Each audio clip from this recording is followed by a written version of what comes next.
నమస్తే, welcome to think Andhra. నేను మీ Priyanka Rao.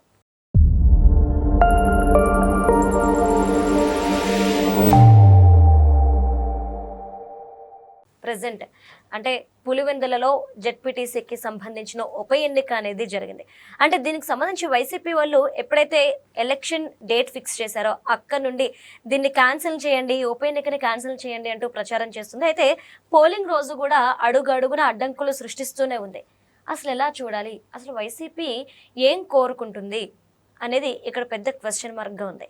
So దీనికి సంబంధించి మనతో మాట్లాడడానికి ప్రముఖ పొలిటికల్ అనలిస్ట్ డివి శ్రీనివాస్ గారు ఉన్నారు. ఆయనతో మాట్లాడదాం. నమస్కారం సార్. నమస్తే సార్, ఇటు కూటమి ప్రభుత్వం పులివెందుల్లో ఉప ఎన్నిక జరిగి తీరాల్సిందే అని చెప్పేసి అంటుంది. ఇటు చూస్తే వైసీపీ వాళ్ళు అడుగడుగున అడ్డంకులు సృష్టిస్తూనే ఉన్నారు. పోలీసుల మీదకి తాగేసి వెళ్ళడం చూడొచ్చు, లేదంటే అక్కడ గందరగోళం సృష్టించడం చూడొచ్చు. మెయిన్గా ఏంటి అంటే ఈ ఉప ఎన్నిక ఏదైతే ఉందో జెడ్పీటీసీకి సంబంధించి దీన్ని రద్దు చేయాలి అని చెప్పేసి వైసీపీ వాళ్ళు కోరుతున్నారు. అసలు ఎలక్షన్ పోలింగ్ ముగిసింది, ఇంకా రిజల్ట్ రాలేదు. ఈ లోపే ఏంటి కొత్త నినాదం? అంటే ఇది జరిగింది జెడ్పీటీసీ బై ఎలక్షనా, అసెంబ్లీ బై ఎలక్షనా? ఇది జెడ్పీటీసీ బై ఎలక్షనా లేకపోతే పార్లమెంట్ బై ఎలక్షనా?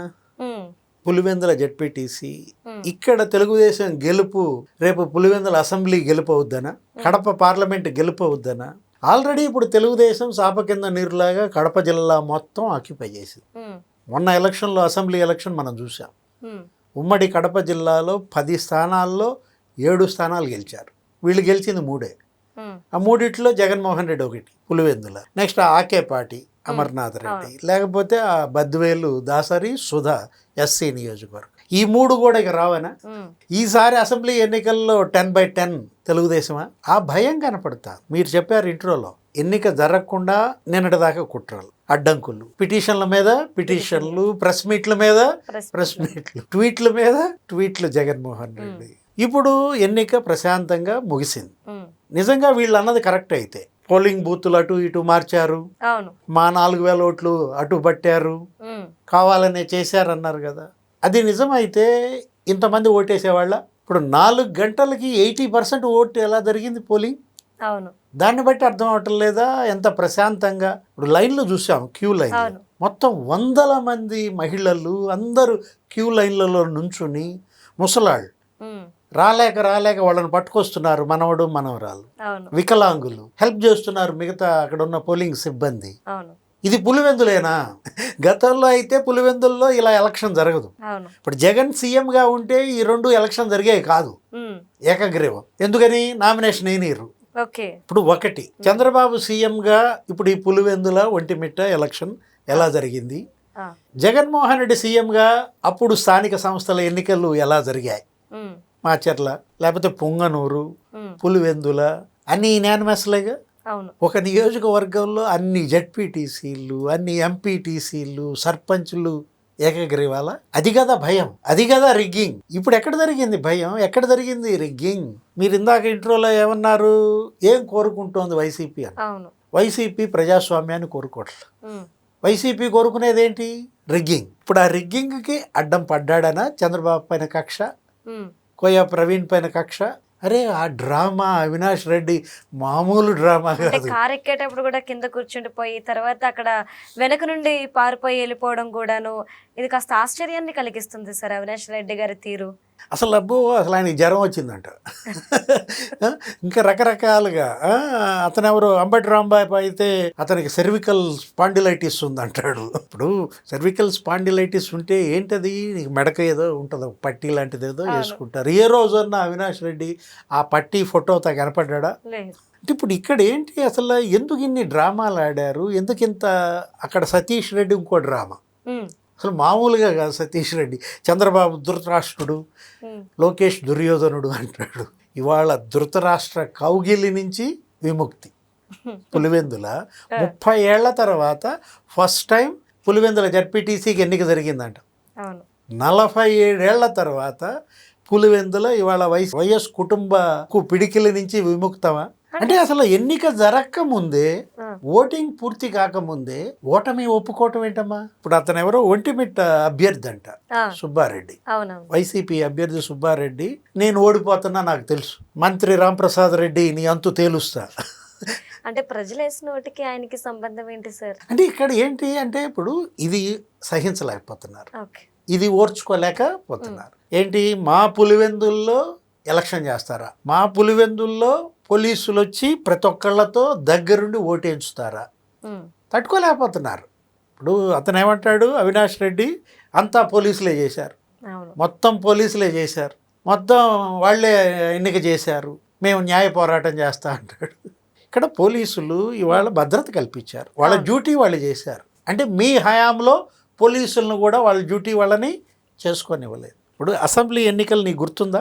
అవును. జగన్మోహన్ రెడ్డి సీఎంగా మనకి తుమ్మూరుకోట, అవును.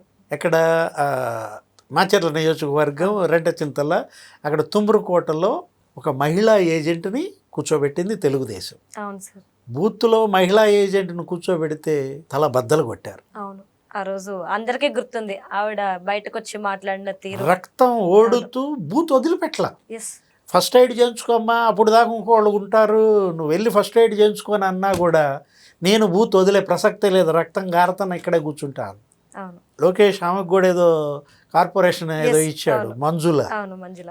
అలాంటి దృశ్యాలు ఇవాళ చూసావా ఏమన్నా పులివెందుల్లో? ఇప్పుడు ఒంటిమిట్ట పులివెందుల్లో వైసీపీ ఏజెంట్లు కూర్చున్నారు కదా, వాళ్ళ తల తెలుగుదేశం వాళ్ళు బద్దలు కొట్టారా? లేదు. ఆ ఎలక్షన్ ని గుర్తు చేసుకుంటే ఎన్ని దాడులు, అసలు ఎంత మంది, వందల మంది రాడ్లు కర్రలు పట్టుకొని టీడీపీ వాళ్ళకి మీదకి కొట్టడానికి వెళ్ళిన ఇన్సిడెంట్స్ కూడా ఆ రోజు మీడియాలో అందరం చూసాం. అది మామూలు ఇన్సిడెంట్స్ కాదు ఆ రోజు జరిగినవి. అదేమో ప్రజాస్వామ్యం అంట, ఇదేమో రాక్షస అంటున్నారు. ఏది ఇప్పుడు అవినాష్ రెడ్డి లేకపోతే వాళ్ళ మీడియా జగన్మోహన్ రెడ్డి ఇప్పుడు పులివెందుల పార్టీ ఆఫీసులో దాక్కున్నాడట. అవినాష్ రెడ్డిని అరెస్ట్ చేసి తీసుకెళ్తుంటే పారిపోయి వచ్చి పులివెందుల వైసీపీ ఆఫీసులో దాక్కుంటే కోయా ప్రవీణ్ ఆయన డిఐజీ అక్కడ ఎస్పీ వెళ్ళారు. ఏంటంటే మీరు ఎంపీ కదా, పార్లమెంట్ సభ్యుడై ఉండి మీరు పోలీసుకి కోఆపరేట్ చేయకుండా ఏంటి ఈ విధంగా ఇలా అలజడి ఈ అరాచకం అని అడుగుతుంటే వాళ్ళు అప్పుడే తాగుబోతులు మొత్తం అంతా ఎగబడుతున్నారు. అక్కడ ఉన్న డిఎస్పీ మరి ఆయన డిఐజీని కాపాడుకోవాలి కదా, కాల్చి పారేస్తా అన్నాడంట. అంబటి రాంబాబు కోపం వచ్చి, డిఎస్పీ నువ్వు కాల్చి పారేస్తానంటావా మా వాళ్ళని అంటాడు. ఇప్పుడు రేపొద్దున జగన్ ప్రెస్ మీట్ పెడతాడు, పెట్టి అదే వీడియో చూపిస్తాడు. ఎందుకంటే నీకు మొన్న గుర్తుండే ఉంటుంది, తాడిపత్రిలో పెద్దారెడ్డిని వెళ్ళొద్దన్నారు. అవును. పెద్దారెడ్డి మీరు అక్కడికి వెళ్ళొద్దండి, మిమ్మల్ని అక్కడికి వెళ్తే గొడవలు అవుతాయి అరాచకాలంటే అతను పట్టుబట్టి వచ్చాడు. వస్తే ఆయన చంపడానికి జనం ఎగబడ్డారు.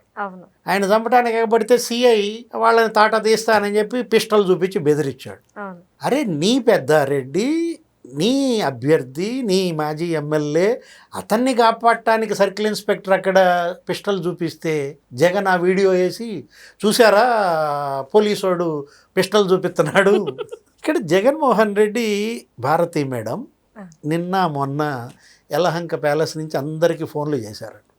ఓటర్ లిస్ట్ దగ్గర పెట్టుకుని ఫోన్ లిస్ట్ ఒక పక్కన పెట్టుకుని ఈ ఒక్కసారి కొట్టేయండి, జగన్మోహన్ రెడ్డి పోటీ చేశాడు అనుకోండి, పోటీ చేసింది హేమంత్ రెడ్డి అంటే ఇప్పుడు రేపు హేమంత్ ఓడిపోతే జగన్ ఓడిపోయినట్టే కదా. అంటే మీరు ఈ మాట అంటే ఒక చిన్న సందేహం, పులివెందుల్లో 67,000 పైచిలకు ఓట్ల మెజార్టీతో జగన్మోహన్ రెడ్డి గారిని గెలిపించారు. అంటే రాష్ట్రంలో ఓడిపోయి ఉండొచ్చు, ఆయన నియోజకవర్గం పరంగా గెలిచారు అంటే ఆయన పట్టు ఇంకా అక్కడ ఉంది కాబట్టి వైసీపీకి కూడా ఓట్లు వస్తాయని అనుకోవచ్చు కదా.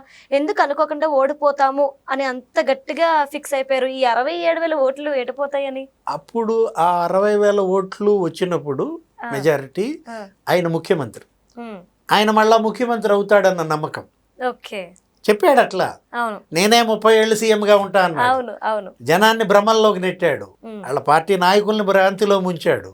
ఇప్పుడేంటి సంవత్సరం 14 నెలలు అయింది. ఇప్పుడు ఆ రోజు నువ్వు సీఎం అవుతావని పాపం ఓటేసి కొంతమంది గెలిపించారు ఎమ్మెల్యేగా. కానీ నువ్వేం చేశావు? వాళ్ళ విశ్వాసానికి వెన్నుపోటు పొడిచావు. నిన్ను ఎమ్మెల్యేగా గెలిపిస్తే నువ్వు అసెంబ్లీకి వెళ్ళాలి కదా, వెళ్ళావా? 14 నెలల్లో అసెంబ్లీ ముఖం చూడనాడివి నువ్వు ఇంకా ఎమ్మెల్యేగా వాళ్ళకేమి నచ్చుతావు? అది ఇవాళ ఈ ఓటమి.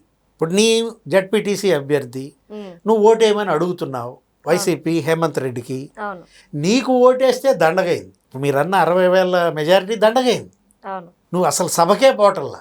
అదే నీ బదులు బీటెక్ రవిని గెలిపించుంటే అతను వెళ్ళేవాడు కదా, అక్కడికి వెళ్ళి పులివెందుల వాయిస్ వినిపించేవాడు కదా. అక్కడ ఉన్న చీనీ రైతుల కష్టాలో లేకపోతే అక్కడ ఉన్న ఇరిగేషన్ ప్రాజెక్టులో సాగునీరు తాగునీరు వాటి గురించి మాట్లాడేవాడు కదా, నిధులు తెచ్చేవాడు కదా. అంటే నిన్ను గెలిపించి తప్పు చేశాం, ఇప్పుడు ఇక్కడ నీ అభ్యర్థిని ఓడించి బీటెక్ రవి భార్యని గెలిపిస్తాం అనుకున్నారా? అందుకే అందరు తరలి వచ్చారంటారా? అందుకే కంగారు పడిపోయారా? బెంబేలు ఎత్తిపోతున్నాడా? ఇక్కడ ఏంటి, ఎన్నిక రద్దు చేయమని అడగటం ఏంటి? ఇంకా కౌంటింగ్ అవ్వలేదుగమ్మా. ఇప్పుడు ఎలక్షన్ జస్ట్ కంప్లీట్ అయింది. కంప్లీట్ అయ్యి ఒక అరగంట అరే ప్రెస్ మీట్లు పెట్టి వాళ్ళందరూ గోరంట్ల మాధవ్, అంబటి రాంబాబు మొత్తం 2 జడ్పీటీసీ ఉప ఎన్నికలు రద్దు చేయాలి, పిటిషన్ వేస్తాం హైకోర్టులో, రేపు గవర్నర్ని కలుస్తున్నాం, రాష్ట్రపతిని కూడా కలుస్తారా? ఇదేంటి, ఇది జడ్పీటీసీ ఎన్నిక, దీనికి ఇంత రాద్ధాంతం చేసి కుష్మాండాలు కదిలిపోతున్నాయి. అంటే వైసీపీ కుష్మాండాలు కదిల్చే ఎన్నిక ఇప్పుడు ఈ జడ్పీటీసీ ఎన్నిక ఇవాళ జగన్ కుష్మాండాలు కదిలిపోయాయా? అంటే సార్ కూటమి ప్రభుత్వం అంటే టీడీపీ ఈ ఎక్కడైతే పోటీ చేస్తుందో ఇప్పుడు ఈ జడ్పీటీసీ ఎన్నికలకు సంబంధించి గెలుస్తుందా లేదా పక్కన పెడదాం, ప్రజెంట్ సక్సెస్ అయినట్ట లేదా? అంటే 30 ఏళ్ల తర్వాత ఒక నియోజకవర్గంలో ఎలక్షన్ నిర్వహించడం అనేది ఇది చిన్న ఆషామాషి విషయం కాదు కాబట్టి గెలిచినట్ట ఓడినట్ట? అంటే ఇది ప్రభుత్వ విజయమే కాదు, ఇది ప్రజాస్వామ్య విజయం, ఇది ప్రజా విజయం, ఇది ఓటు విజయంగా చూడాలి.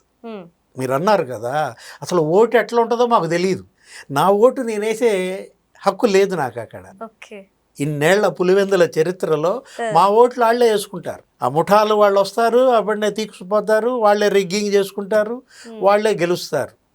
47 ఏళ్ళు 78 ఏళ్ల నుంచి రాజశేఖర్ రెడ్డి ఎప్పుడైతే గెలిచాడో 1978లో అప్పటి నుంచి పులివెందుల ఇక ఆ కుటుంబ బానిసత్వంలోనే ఉంది. ఇప్పుడు ఇది బానిసత్వం నుంచి విముక్త. ఇప్పుడు దీన్ని ఎలా చూడాలి? ఇప్పుడు 14 నెలలు ఈ ప్రభుత్వం యొక్క పనితీరు, అక్కడ జడ్పీటీసీ ప్రాంతంలో పులివెందుల, ఒంటిమిట్ట, అక్కడ తల్లులు ఉన్నారు, తల్లికి వందనం డబ్బులు పడితే ఓట్లేస్తారు. అక్కడ రైతులు ఉన్నారు, అన్నదాత సుఖీభవ, డబ్బులు అందితే ఓటేస్తారు. అక్కడ పింఛన్లు తీసుకునే వాళ్ళు ఉన్నారు, మరి వాళ్ళకి పింఛన్లు పెరిగాయి, పెరిగిన పింఛన్ల వల్ల ప్రతిఫలం ఈ ఓటు రూపంలో కూటమి ప్రభుత్వానికి దక్కుద్దేనా, తెలుగుదేశానికి దక్కుద్దేనా? జగన్మోహన్ రెడ్డి ఇంతగా దీన్ని సీరియస్గా తీసుకోవాల్సిన అవసరం ఉందా? అరే హాయిగా యలహంకలో ఉన్నావు, ఆ ఓటీటీ సినిమాలు అవి ఉన్నాయి కదా, నెట్ఫ్లిక్స్, చూసుకోవచ్చు కదా సినిమాలు. అతను ఎవరో చెప్పాడు నీకు, కేతిరెడ్డి వెంకటరామరెడ్డి, ఇప్పుడు కాదు అసలు సంవత్సరం క్రితం చెప్పాడు, అన్నా నువ్వు ఎక్కువ బీపీ పెట్టుకోవాకు, నువ్వు ఎందుకు అంతంత బీపీ పెంచుకుంటున్నావు జగన్ అన్న, కమ్మగా ఓటీటీలో మంచి సినిమాలు వచ్చాయి, నెట్ఫ్లిక్స్ చూసుకో, ఎంజాయ్ చేయి అని చెప్పాడు. అబ్బే అసలు ఇంటాడా జగన్మోహన్ రెడ్డి? ఇప్పుడు ఇవాళ ఏంటంటే 14 నెలల జగన్మోహన్ రెడ్డి తప్పిదాలు అతన్ని వెంటబడి తరుముతున్నాయి. ఒకవైపు ఏమో కేసులు, ఏది ఇప్పుడు అడిషనల్ ఛార్జ్ షీట్ వేశారు, లిక్కర్ కేసు, మొత్తం ఇతను ఫిక్స్ అయ్యాడు. అసలు ఇవాళ లిక్కర్ కేసు సూత్రధారి జగన్మోహన్ రెడ్డి, మాస్టర్ మైండ్ జగన్మోహన్ రెడ్డి, వాళ్ళందరూ పావులే. ఇప్పుడు కొత్త కోణం ఏది, అతనే కోశాధికారి అంటే అసలు ఆ సోషల్ మీడియా వాళ్ళకి ఇచ్చిన డబ్బులు, ఐప్యాక్ వాళ్ళకి ఇచ్చిన డబ్బులు, ఆ పేటీఎం బ్యాచ్కి ఇచ్చిన డబ్బులు, ఇవన్నీ కూడా మద్యం డబ్బేనా? చివరికి జగన్మోహన్ రెడ్డి కొంప ముంచింది ఏమంటావు? మద్యమేనా? మద్యం ఇవాళ జగన్మోహన్ రెడ్డి కొంప ముంచింది. Okay right, thank you so much.